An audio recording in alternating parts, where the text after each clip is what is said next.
রাজধানীর নতুন বিশদ অঞ্চল পরিকল্পনা বা ড্যাব সংশোধন প্রায় চূড়ান্ত করে এনেছে সরকার। এটি কার্যকর হলে 20 ফুট বা এর বেশি প্রশস্ত সড়কের পাশের আবাসিক ভবনের ফ্লোর এরিয়া রেশিও তথা আয়তন বাড়তে পারে। তবে 20 ফুটের চেয়ে কম প্রশস্ত সড়ক সংলগ্ন ফ্ল্যাটের আয়তন বাড়বে না।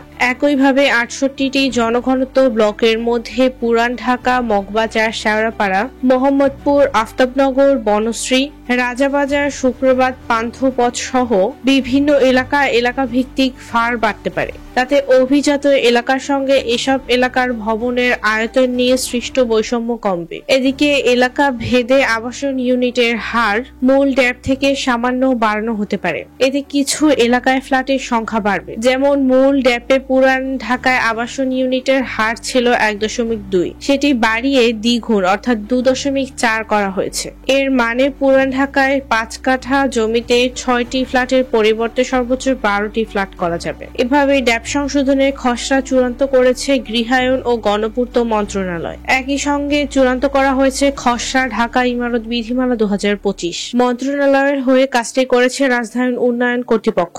খসড়া দুটি ড্যাব বাস্তবায়ন ও তদারকি প্রযোজ্য ক্ষেত্রে সংশোধনী সুপারিশ প্রণয়ন সংক্রান্ত উপদেষ্টা কমিটি পাশ করলে তা চূড়ান্ত অনুমোদনের জন্য যাবে অন্তর্বর্তীকালীন সরকারের উপদেষ্টা পরিষদে। ভবনের আয়তন ও ইউনিট বাড়াতে ড্যাবের যে সংশোধন চূড়ান্ত করা হয়েছে তাতে আবাসন ব্যবসায়ীদের সংগঠন রিহ্যাবের নেতারা পুরোপুরি সন্তুষ্ট না হলেও মন্দের ভালো বলেছেন। তারা বলেছেন সংশোধন প্রক্রিয়া দ্রুত শেষ হলে আবাসন খাতের স্থবিরতা দ্রুত কাটতে শুরু করবে। অন্যদিকে নগর পরিকল্পনাবিদেরা কিছুটা ক্ষুব্ধ। তারা বলেছেন ফার অনেক বেশি বাড়ানো হয়েছে। আবাসিক এলাকায় এত ফার পৃথিবীর কোথাও নেই। জানতে চাইলে রিহ্যাবের সভাপতি মোহাম্মদ ওয়াহিদুজ্জামান বলেন, বিদ্যমান ড্যাপের চেয়ে ফার বাড়ানো হয়েছে, কারণ গুলশান বনানীর সঙ্গে অন্য এলাকার বড় বৈষম্য ছিল। এখন সেটি কিছুটা হলেও কাটবে। এতে আবাসন খাতে সংকট পুরোপুরিভাবে না কাটলেও অনেকটাই লাঘব হবে। আবাসন ইউনিটের সংখ্যা বাড়ানো হলে জমির মালিকেরা বেশি উপকৃত হতেন বলে মনে করেন তিনি। ঢাকা মহানগর সহ আশেপাশের 1528 বর্গ কিলোমিটার এলাকা নিয়ে 2022 থেকে 35 সালের জন্য করা মহাপরিকল্পনাটি 2022 সালের আগস্ট থেকে কার্যকর হয়েছে। ড্যাব হচ্ছে ঢাকা মহানগরের একটি সমন্বিত ও সামগ্রিক ভবিষ্যৎ উন্নয়ন পরিকল্পনা। সহজ ভাষায় বলতে গেলে 2035 সাল পর্যন্ত ঢাকা মহানগরের উন্নয়ন সাধন কিভাবে হবে তা এই দলিলের আলোকেই ঠিক হবে। ড্যাব প্রণীত হওয়ার পর থেকে আবাসন ব্যবসায়ীরা এর সংশোধনের দাবি জানিয়ে আসছেন।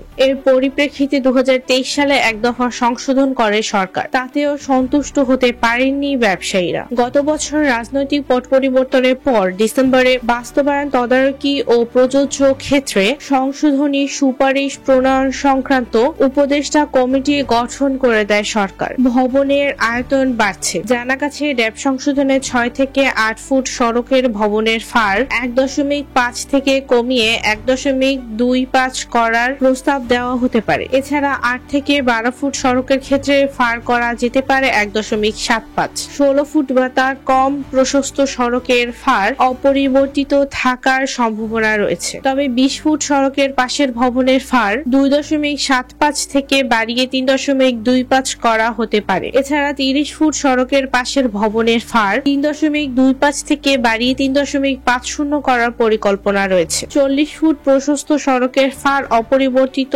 থাকবে বলে মনে করা হচ্ছে। অন্যদিকে 60 ও 80 ফুট সড়কের পাশের ভবনের ফার আরো বাড়তে পারে। সড়ক ভিত্তিক ফারের পাশাপাশি 68টি জনঘনত্ব ব্লকের এলাকা ভিত্তিক ফার ও আবাসন ইউনিটের হার সংশোধনের প্রস্তাব দিয়েছে রাজুক। অন্যদিকে খসড়া সংশোধনী প্রস্তাবে আবাসন ইউনিটের সর্বোচ্চ হার 2.5 রাখা হতে পারে। মহাখালীতে যা বর্তমানে রয়েছে 1.9। আবাসন ইউনিটের দ্বিতীয় সর্বোচ্চ 2.4 রাখা হয়েছে পুরান ঢাকা ও নারায়ণগঞ্জ সেন্টারে। এখন পুরান ঢাকা ও নারায়ণগঞ্জ সেন্টারে আবাসন ইউনিটের হার হচ্ছে 1.2। এই দুই এলাকার এলাকা ভিত্তিক ফারও বেড়েছে। সংশোধনী প্রস্তাবে বসুন্ধরা আবাসিক এলাকার এলাকা ভিত্তিক ফার আগের মতোই 4.1 রাখা হলেও আবাসন ইউনিটের হার 1.9 থেকে বাড়িয়ে 2 করা হতে পারে। মিরপুর, মোহাম্মদপুর, মগবাজার, পান্থপথ, রাজারবাগ ও শুক্রবাদের এলাকা ভিত্তিক ফার ও আবাসন ইউনিট উভয়ই বাড়ানো হতে পারে। নাম প্রকাশ না করার শর্তে একজন আবাসন ব্যবসায়ী ব্যবসায়ী বলেন,